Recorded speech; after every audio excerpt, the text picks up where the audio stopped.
우리에게는 왕이 되려고 하는, 주인 되려고 하는 그런 생각을 버리라고 말씀하시고 있습니다.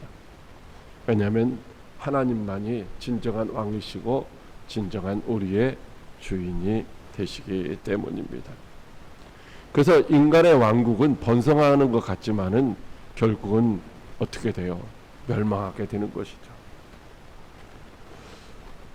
고대 역사를 보면은 아수르의 제국이 천하를 통일했지만은 얼마 안 가서 바벨론 제국에 의해서 망하게 되고, 또 얼마 안 가서 페르시아 제국에 의해서 망하게 되고, 또 얼마 안 가서 그리스 제국에 의해서 망하게 되고, 또 얼마 안 가서 로마 제국에 의해서 망하게 되고, 뭐 이렇게 역사가 보면은 이제 영원한 것 같았지만 영원하지를 않다라고 하는 것을 우리에게 말씀해 주시고 있습니다.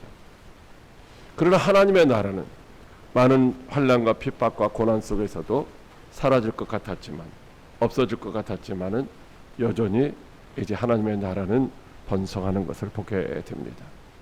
즉 하나님의 나라는 반드시 성공하게 된다라고 하는 것입니다. 그래서 우리는 하나님을 왕으로 모시고 하나님의 백성으로 살아갈 때에 진정한 행복을 누릴 수 있다라고 하는 것입니다. 하나님의 나라가 우리의 마음속에 있는 심령천국일 수도 있고, 우리 가정에 있는 가정천국일 수도 있고, 교회의 천국일 수도 있습니다. 물론 궁극적으로는 영원한 하나님의 나라, 우리가 가야 할 그곳이 있는 것이죠. 그렇다면 그 하나님의 나라가 우리 가운데 어떻게 이루어지는가? 하나님의 나라가 이루어지는 것들을 눈으로 보고 만질 수 있다면은 많은 사람들에게 소개하고 믿게 하는데 도움이 될 텐데 말입니다. 오늘 예수님은 제자들에게 이렇게 말씀하십니다. 하나님의 나라가 어떻게 이루어지는지. 첫째로 하나님의 나라는 씨를 뿌림과 같다라고 말씀을 하시고 있습니다. 마가복음 4장 26절 말씀 시작. 또 이르시되 하나님의 나라는 사람이 씨를 땅에 뿌림과 같으니. 아멘. 그 예수님께서 이제 하나님의 나라를 설명을 하셔야 되는데, 하나님의 나라는 보여지지도 않고 만져지지도 않기 때문에 설명할 방법이 없으니까 이 세상의 것을 가지고서 비유로 말씀을 하시고 있는 것입니다. 그래서 하나님의 나라는 어떤 것이냐? 사람이 씨를 땅에 뿌림과 같다라고 말씀하시고 있습니다. 여기 사람은 어떤 사람이냐? 바로 하나님을 믿는 사람들, 예수님을 믿는 믿음의 사람들을 이야기하는 거죠. 다시 말하면 복음을 전하는 전도자들을 의미하는 것입니다. 그리고 씨는 바로 복음입니다. 복음. 예수님을 의미하는 것이죠. 그리고 땅은 세상을 의미하고 세상에 속한 믿지 않는 많은 불신자들을 의미하는 것입니다. 그러니까 하나님의 나라는 성도들이 복음을 전함으로 말미암아서 이 땅에 계속해서 일어나게 된다라고 하는 것입니다. 그래서 이 땅에 하나님의 나라가 이루어지려면 반드시 믿는 성도들이 복음을 전해야 한다라고 하는 것입니다. 하나님은 어떤 분이십니까? 하나님은 말씀으로 천지만물을 창조하신 능치 못함이 전혀 없으신 분이십니다. 그럼에도 불구하고 하나님께서는 하나님의 방법으로 이제 하나님의 나라를 이 땅에 이루시는 것이 아니라 저와 여러분들을 통해서, 저와 여러분들이 전하는 복음을 통해서 하나님의 나라를 이 땅에 세워가기를 원하시는 줄로 믿으시기 바랍니다. 그래서 이제 우리에게 말씀하시기를 너희는 온 천하에 다니며 만민에게 복음을 전파하라고 말씀을 하시고 있는 것입니다.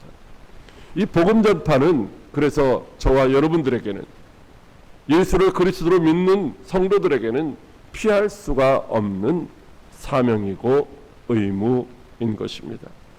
이미 밭은 준비되었고 또한 뿌릴 씨앗도 준비가 되었습니다. 그러므로 저와 여러분들은 이제 이 복음을 받아서 이 복음의 씨앗을 온 세상 가운데 뿌리기를 심혈을 기울여야 할 줄로 믿으시기 바랍니다. 주님은 사도 바울을 통해서 우리에게 이렇게 말씀해 주시고 있습니다. 고린도전서 9장 16절로 17절 말씀. 내가 복음을 전할지라도 자랑할 것이 없음은 내가 부득불할 일임이라. 만일 복음을 전하지 아니하면 내게 화가 있을 것이로다. 내가 자의로 이것을 행하면 상을 얻으려니와 내가 자의로 아니한다 할지라도 나는 사명을 받았노라. 아멘. 바울은 바로 이 복음 전할 사명을 받았다는 것입니다. 그래서 하고 싶지 않을 때도 있었겠죠. 왜? 환난과 핍박과 고난이 있을 때에 힘들고 어려우면 더 이상 못하겠다 이런 생각을 왜 하지 않았겠습니까? 그럼에도 불구하고 그가 사명으로 이 복음 전할 사명을 받았기 때문에 그는 어떻게 하는 거예요? 부득불 할 수밖에 없다라는 것이죠. 안 하면 안 된다라는 거예요. 그래서 그는 땅 끝까지 복음의 씨를 뿌리기 위하여 이제 목숨을 바쳤던 것입니다. 사랑하는 광역교회 성도 여러분, 지금 저와 여러분에게 복음 전파의 사명을 잘 감당하느냐고 누가 물으신다면 뭐라고 대답을 하시겠습니까? 여러분, 복음 전파의 사명은 우리가 취사 선택할 수 있는 것이 아니라는 것입니다. 해도 되고 안 해도 되는 것이 아니라 반드시 해야 될 의무이고 사명이라는 것입니다. 왜냐하면 저와 여러분도 복음 전파의 이 직분을 받았기 때문인 것이죠. 그런데도 우리는 복음 전파를 게을리할 때가 많이 있다는 것이죠. 왜 그럴까요? 내가 복음을 전해도 하나님의 나라가 이루어지는 것이 잘 보여지지가 않거든요. 내가 복음을 전했는데도 하나님의 나라가 이루어질 것이다 라고 하는 생각조차도 하지 않을 수가 있다는 것입니다. 그래서 많은 사람들은 복음을 전하다가 낙심하고 좌절하고 그래서 복음 전하는 것을 포기할 때가 많이 있습니다. 여러분, 그러나 하나님의 나라가 자라는 것이, 하나님의 나라가 이 땅에 이루어지는 것이 우리 눈에 보이지 않고 우리 손에 잡히지 않는다 할지라도 낙심하거나 포기할 필요는 없는 줄로 믿으시기 바랍니다. 왜냐하면 우리의 사명은 무엇이냐면 이제 밭에 씨를 뿌리는 거예요. 이 세상 가운데 복음을 전하는 것이 우리의 사명이지 하나님의 나라가 이 땅에 이루어지게 하는 것은 우리의 사명이 아니다라고 하는 것입니다. 오직 하나님의 나라가 자라게 하는 것, 그것은 누가 하시는 거예요? 하나님이 하시는 것이다 라고 말씀을 하시고 있는 것입니다. 여러분, 우리가 잘 알고 있는 요셉이라고 하는 사람은 어려서 꿈을 꾸었습니다. 첫 번째 꿈을 꾸었더니만 이제 11개의 곡식단이 자기 곡식단에게 절하는 꿈을 꾸었죠. 즉 11명의 형제들이 자기에게 절하는 꿈이었습니다. 두 번째 꿈은 해와 달과 11별이 자기에게 절하는 꿈이었습니다. 그것도 부모님과 형제들이 다 자기에게 절하는 꿈이었던 것입니다. 요셉은 이 꿈을 가지고 살았습니다. 그 꿈이 이루어질 것이라고 하는 기대를 가지고 살았습니다. 그런데 요셉의 삶은 어땠습니까? 형제들의 미움을 받았습니다. 시기를 받았습니다. 그래서 미디안 상인들에 팔려서 저 애굽의 종으로 팔려갔습니다. 가서 종살이 했습니다.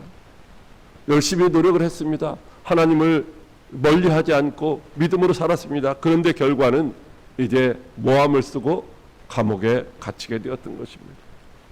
요셉이 가졌던 그 꿈과는 정반대로 지금 이제 그의 인생은 그렇게 굴러가고 있었던 것이죠. 아무런 비전도 없는 것 같은, 아무런 소망도 없는 것 같은 그런 상태로 종살이 하다가 옥살이 하게 되었던 것입니다. 그럼에도 불구하고 요셉은 하나님이 주신 그 꿈을 이제 결코 잃어버리지 않았습니다. 그 꿈을 이제 놓지를 않았다는 것입니다. 어떻게 됐습니까? 약속의 말씀을 믿고 그 꿈을 가지고 인내했더니만 결국은 요셉은 애굽의 총리가 되었던 것입니다. 요셉이 애굽의 총리가 된다고 하는 것은 있을 수가 없는 일이지만 그러나 결국 요셉은 하나님이 주신 꿈대로 그 꿈을 놓지 아니했더니만 꿈대로 이루어졌다라고 하는 것입니다. 왜? 하나님이 하셨기 때문인 것입니다. 여러분 마가복음 4장 27절 말씀에 그가 밤낮 자고 깨고 하는 중에 씨가 나서 자라되 어떻게 그리 되는지를 알지 못하느니라 라고 말씀하시고 있습니다. 농부는 밭에 씨를 뿌리고 거름을 주고 또 물도 줍니다. 그러나 농부가 그 싹을 튀게 하거나 농부가 그것을 막 자라게 할 수는 없다는 것입니다. 농부는 어떻게 씨에서 싹이 나오고 자라는지를 모릅니다. 그러나 어떻게 해요? 씨를 뿌려놓고 며칠 있다 가보면은 좀 싹이 나오기도 하고 또 며칠 있다 가보면 또 자라기도 했다라는 거예요. 언제 그렇게 되는지를 알지 못하지만 이제 그렇게 되어진다라는 거죠. 사람이 할 수는 없지만 자연적으로 그렇게 된다라고 말씀하고 있는 거예요. 농부는 밤낮 자고 또 깨고 자고 깨고 그 일만 했다라는 거예요. 씨하고 관계 있는 일을 하지 않았다라는 거죠. 그런데도 불구하고 그것이 뭐요? 자라고 있더라는 것입니다. 여러분, 하나님의 나라에서 인간이 할 수 있는 한계가 거기까지인 거예요. 우리가 할 수 있는 것은 씨를 뿌리는 것이지 씨를 싹트게 하고 자라게 할 수는 없다라고 하는 것입니다. 그러나 분명한 것은 밭에 뿌려진 씨는 싹이 나고 자라는 줄로 믿으시기 바랍니다. 그래서 고린도전서 3장 6절 말씀에 이렇게 말씀하고 있습니다. 나는 심었고 아볼로는 물을 주었으되 오직 하나님께서 자라나게 하셨나니. 아멘. 우리가 하나님의 나라를 위해서 할 수 있는 일은 복음의 씨를 뿌리는 것이라는 것입니다. 물론 우리가 그들을 위해 눈물로 기도하고 주의 사랑으로 섬길 수 있습니다. 그러나 그렇다고 해서 그들의 마음속에 복음의 씨가 이제 싹이 트고 자라서 예수를 그리스도로 영접하는 것은 아니라는 것입니다. 그건 누가 하는 거예요?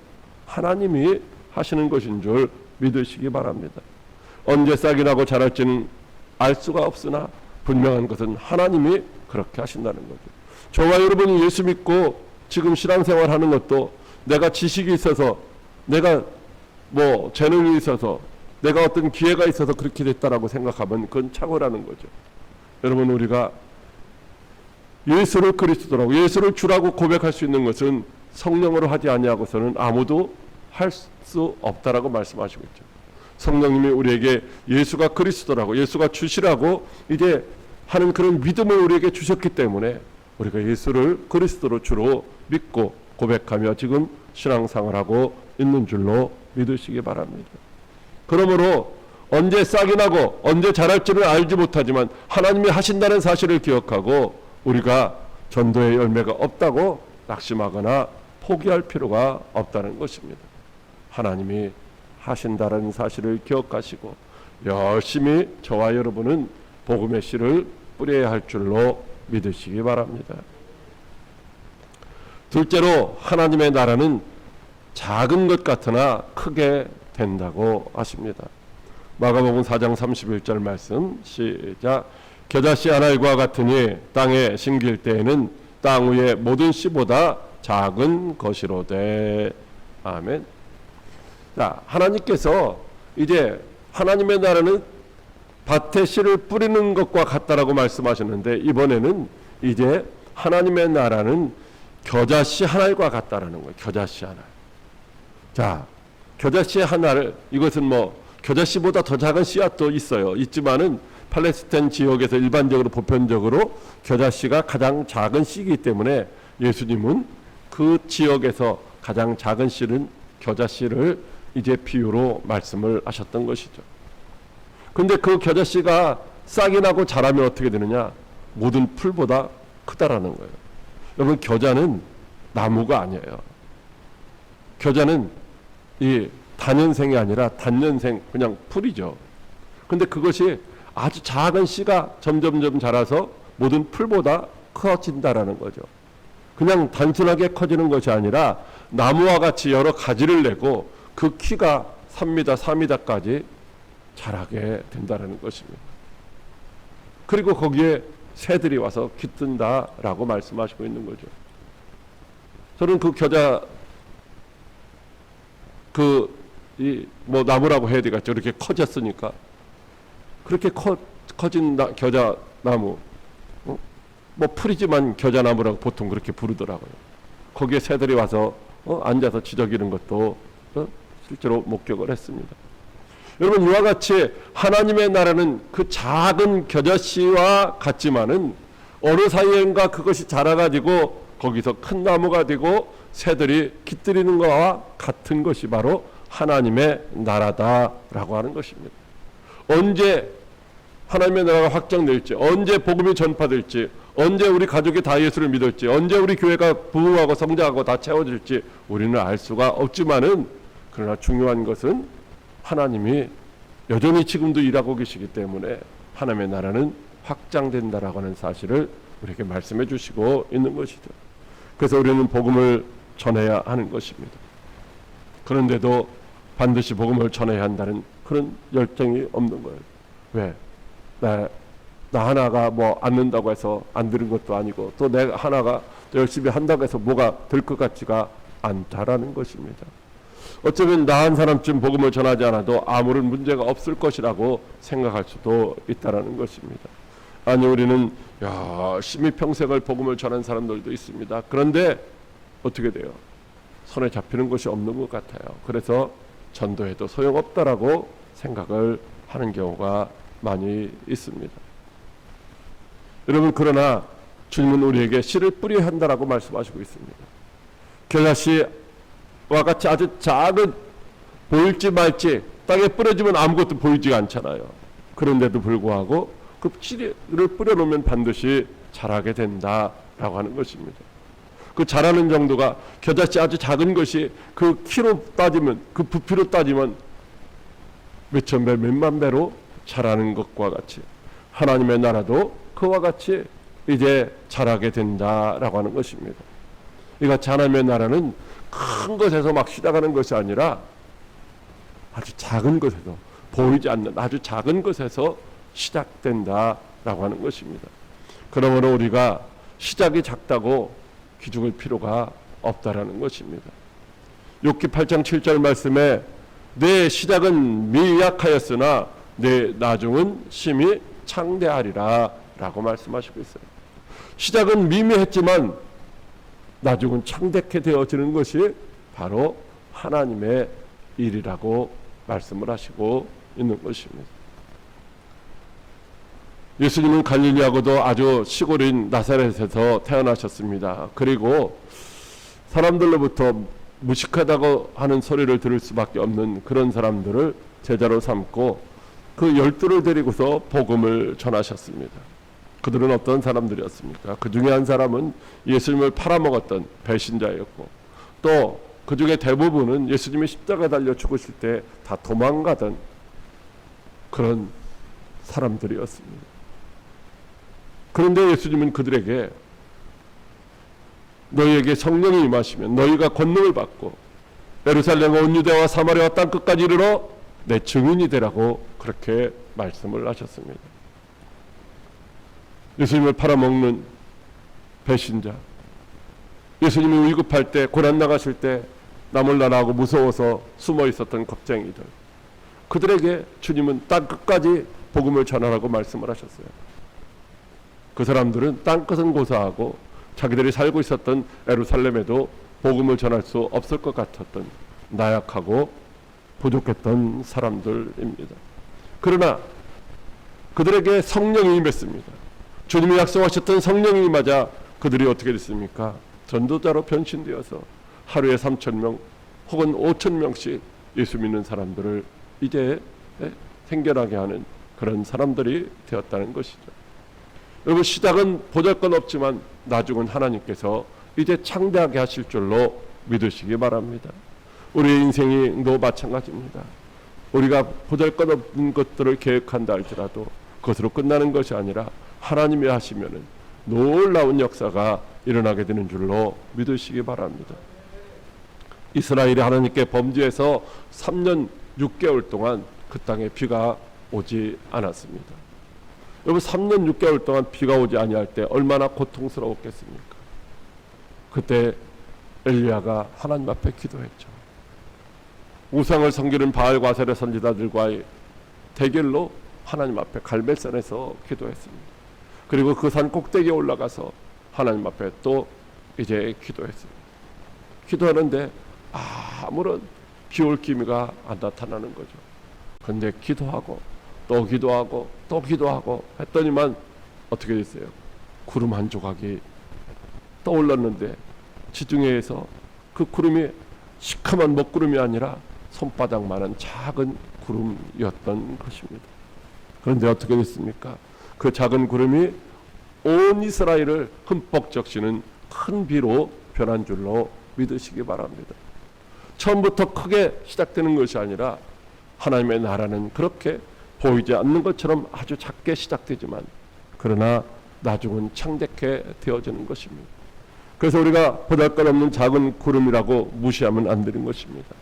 하나님은 그 작은 구름을 통해서도 큰 비를 내리시는 것처럼 예수님 당시에 그 복음은 예루살렘에서 아주 보잘것없는 것이었지만 그러나 성령 받은 제자들을 통하여 온 유대와 사마리아로 퍼져나갔고 이제 예수 믿는 사람들을 핍박하던 바울을 통하여 오히려 땅끝인 로마에까지 복음이 전파된 줄로 믿으시기 바랍니다. 그래서 식민지였던 나사렛의 예수님은 세계를 호령하던 바로 로마를 점령하게 되었던 것입니다. 사람들은 오늘날 교회 부흥의 시대가 지나갔다라고 말하는 사람들도 많이 있습니다.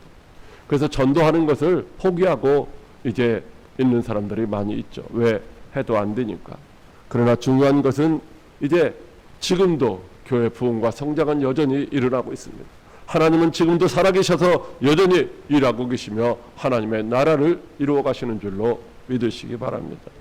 다만 오늘 우리가 부흥의 원동력인 복음 전파를 하지 아니하면은 그 일은 더 이상 이루어질 수가 없다는 것입니다.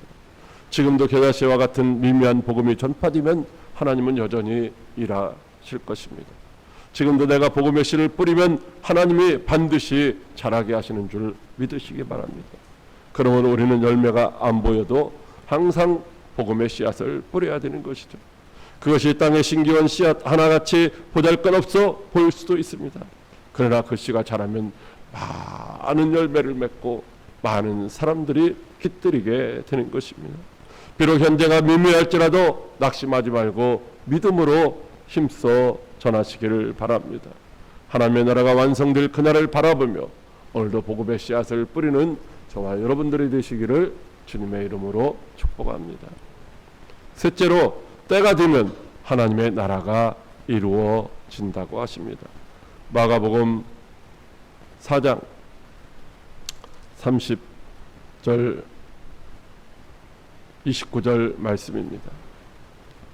열매가 익으면 곧 낫을 대나니 이는 추수 때가 이르렀음이라. 아멘. 여러분, 땅에 뿌려진 씨가 열매를 맺기까지는 단계가 있다는 것입니다. 그 씨에서 싹이 트게 되는 것이고 싹에서 이제 줄기가 나오고 이삭이 나오고 그리고 마지막에 충실한 곡식이 된다라고 말씀하시고 있습니다. 어떤 식물도 씨로에서 바로 열매를 맺지는 않는다는 것이죠. 반드시 싹이 나고 이삭이 자라고 그 다음에 열매가 된다라고 하는 것입니다. 하나님의 나라의 완성도 그렇습니다. 교회의 부흥과 성장도 역시 마찬가지입니다. 단계가 있고 과정이 있고 때가 있다는 것이죠. 사도행전 11장 26절 말씀에 교회에 1년간 모여 있어 큰 무리를 가르쳤고 제자들이 안디옥에서 비로소 그리스도인이라 일컬음을 받게 되었더라. 아멘. 자, 이 말씀은 예루살렘 교회가 한참 부흥하다가 바로 이 바울이라고 하는 이 사람, 이 사울이라는 이름을 가지고 있을 때 교회를 핍박함으로 말미암아 많은 사람들이 흩어졌습니다. 성장하고 부흥하던 예루살렘 교회가 이제 다 흩어져서 제자들 외에는 남아있지를 못했던 것이죠.